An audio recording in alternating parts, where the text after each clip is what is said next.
Hi everyone and welcome to Darksiders 2 Definitive Edition, Definitive Difficulty Walkthrough.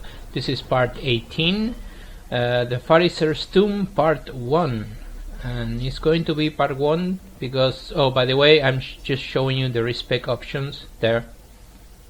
That's how far I got until this point. And yeah, this is part 15, the Phariseer's Tomb.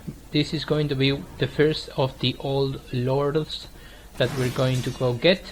There's going to be 3, and this is part 1 of the video because it's just as you can see, 16 minutes, and I don't want to really do the whole dungeon of the Phariseer's Tomb in just one go, because it will be close to 30 or 30 something, and I just don't want to make you sit down for 30 minutes and listen to me ramble about several topics and stupid shit that I come up to talk about. So yeah, so you're gonna see me fast traveling out of here, so I don't have to actually horseback a lot, so I can show you the fast travel system that I think I didn't show you. The difficulty is definitely ramping up. I was kinda like, I would say this is a lot more difficult than Apocalyptic. Yeah, definitely. I'm somewhat ahead of myself in the recording sessions of this Phariseer's Tomb, and yeah, definitely more difficult. Definitely I have to play careful in some encounters to just not dying. And by the way, I mentioned that I haven't used, like, never, I think, the transformation to the Reaper form. That is kind of like an invisibility 6 or 7 seconds, I think, of invincibility, and you transform into the Reaper and you do a lot of more damage. And in the next video, if I'm not mistaken, I'm going to show it to you. Or maybe this one, I don't really remember. It all becomes a blur because I'm kinda editing and separating the videos and doing commentary, and I just don't remember in which video I left which thing, but I'm going to show it because I never did. And this is kind of like my own stipulation. The game, I will say, if you're going to use the Reaper mode, the game is not centered around using the Reaper mode, so it's not really that important, but I will say if you're going to use it in bosses or in difficult encounters. Do not use it like in like a random encounter here, like with skeletons and stuff like that. But it's rather obvious, right? So I don't really have to talk about it. So we're gonna have a boss fight in the next video, which is the first of the old lords, the Phariseer, I guess it's called. Phariseer, maybe? That is really pronounced. Phariseer? I have no fucking clue how it is pronounced, but whatever. So yeah, in other news, it finally fucking happened, guys.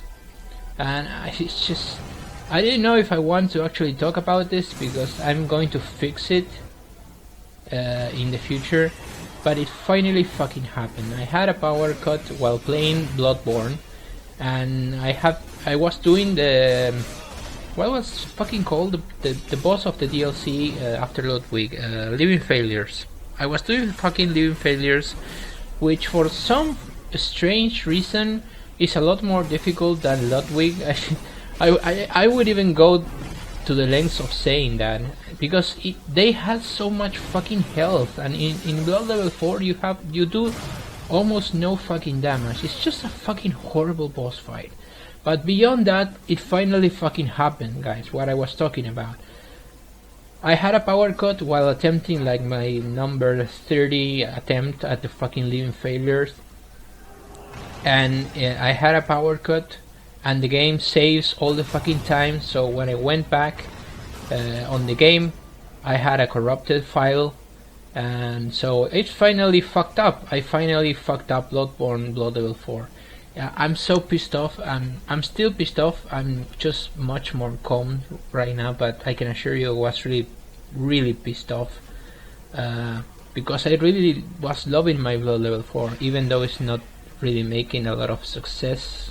Or success, what is fucking success in YouTube anyway? But I wasn't getting so much views as Darksiders, strangely, but whatever. I was fucking proud of the difficulty of that walkthrough, sorry, playthrough, or boss fights or whatever. And no, I knew that this could happen. I knew it, and it finally did.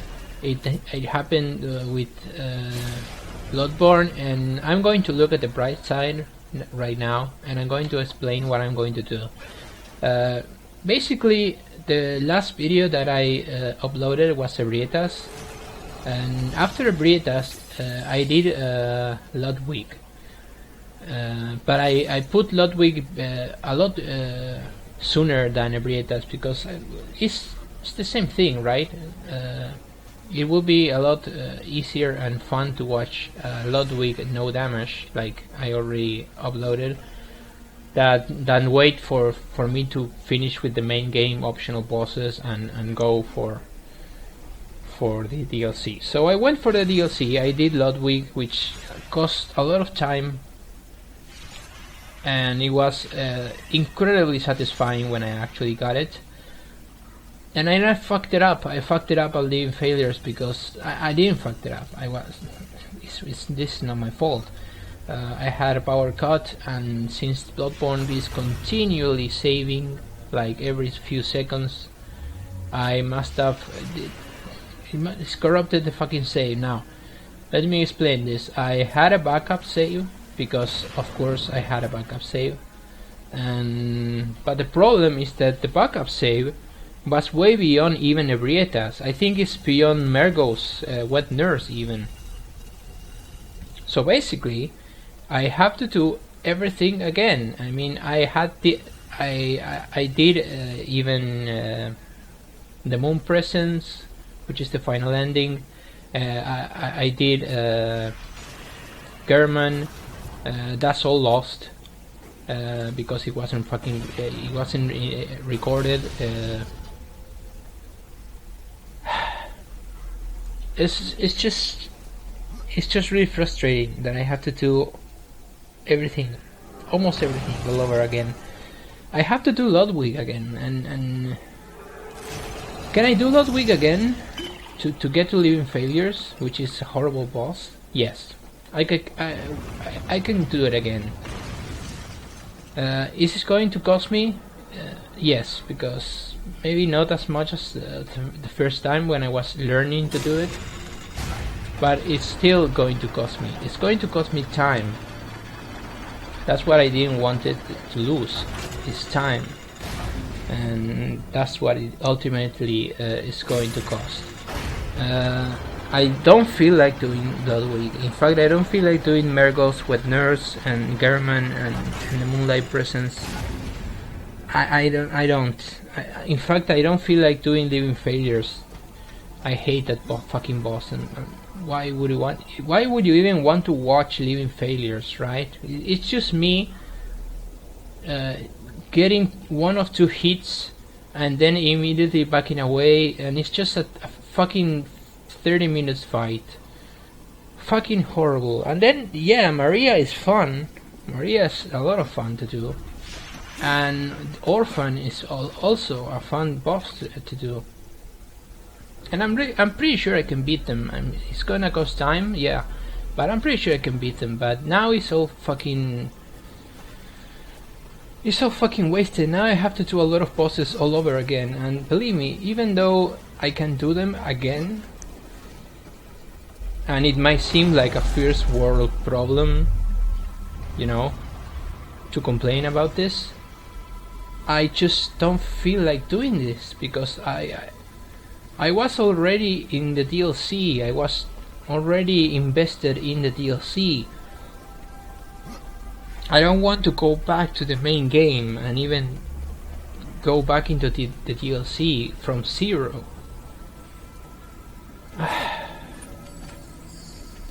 I'm going to just I'm going to have to waste one entire fucking week just to go back to where I was before.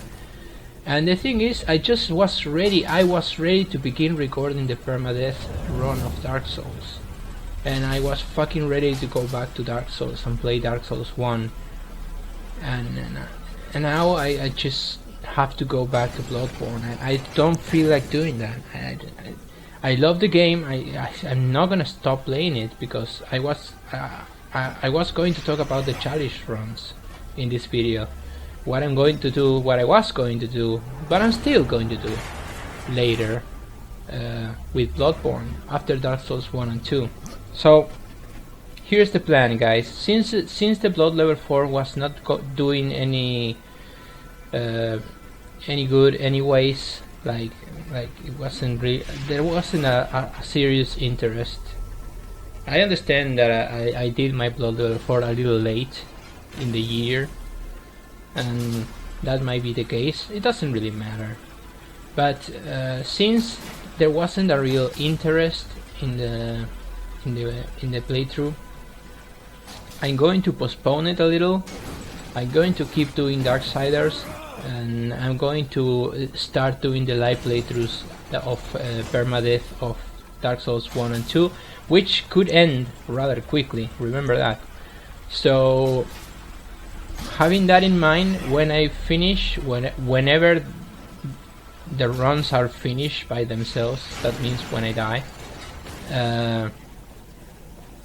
and see me live fucking up this puzzle, right? Yeah. So yeah, when I ultimately die,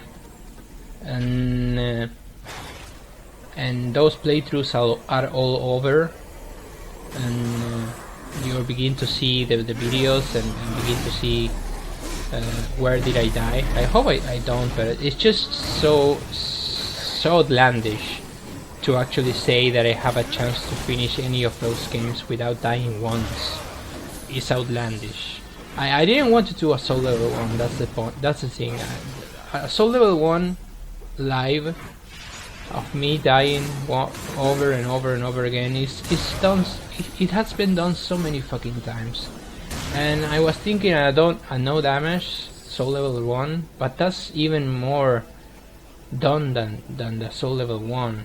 Everything is done. So I was thinking, what hasn't been done that much? And it's the permadeath.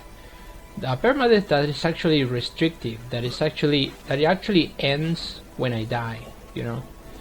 And that's kind of exciting to see, I think, or I hope it is. So yeah, again, this is the plan. I'm going to do both of I'm going to continue to do Darksiders because we're not even close to finishing the walkthrough, and we are going to do the Dark Souls 1 playthroughs, the permadeath, the Dark Souls 1 and Dark Souls 2 Scholar of the First Sin, and then I'm going to do the challenge dungeons. Why I'm going to do the challenge dungeons? Well, first of all, because I want to do something different with Bloodborne that is actually not so much shown in videos. Like the challenge, I've talked about what the challenge dungeons are, and I'm trying to explain it in many times, but I don't think I rather can explain exactly what they are and what rules they entail unless I show them. And for people who are interested in seeing a live playthrough of a chalice dungeon, it's not gonna be on Blood level 4 because I will die all over again, over and over and over, and that will not be interesting to see. And if I edit and kinda make it seem like I never die, that will be a fucking lie. So I'm going to do basically the same as Dark Souls 1 and 2, but without the restriction of a permadeath. So basically I'm going to go through the story of the chalice dungeons, and maybe I'll do some of the cursed ones, the rotten and fetish what? No, fetid. that are all are restrictions. I will talk more about the restrictions of the harder chalice dungeons when I actually do them.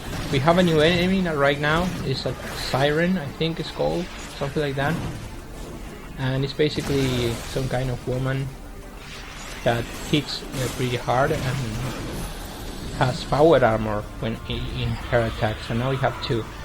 So yeah, basically that's what's going to happen, guys. I'm going to have to see what the fuck, my entire half of my health gone in one attack. So yeah,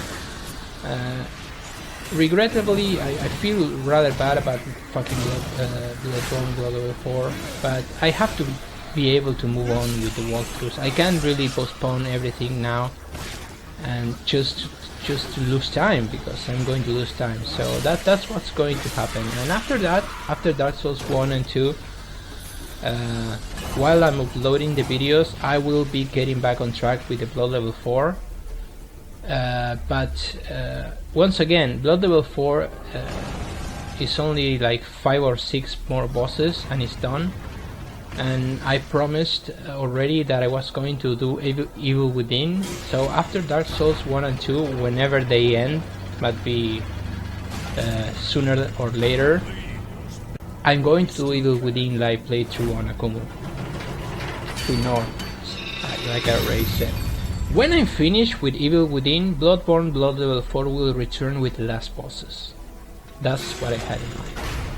So basically, the whole video was me talking about the fucking failures and the power cut, and I'll talk a little more about the chalices in the next video maybe, and about the boss fight. So thank you for watching, guys, and take care.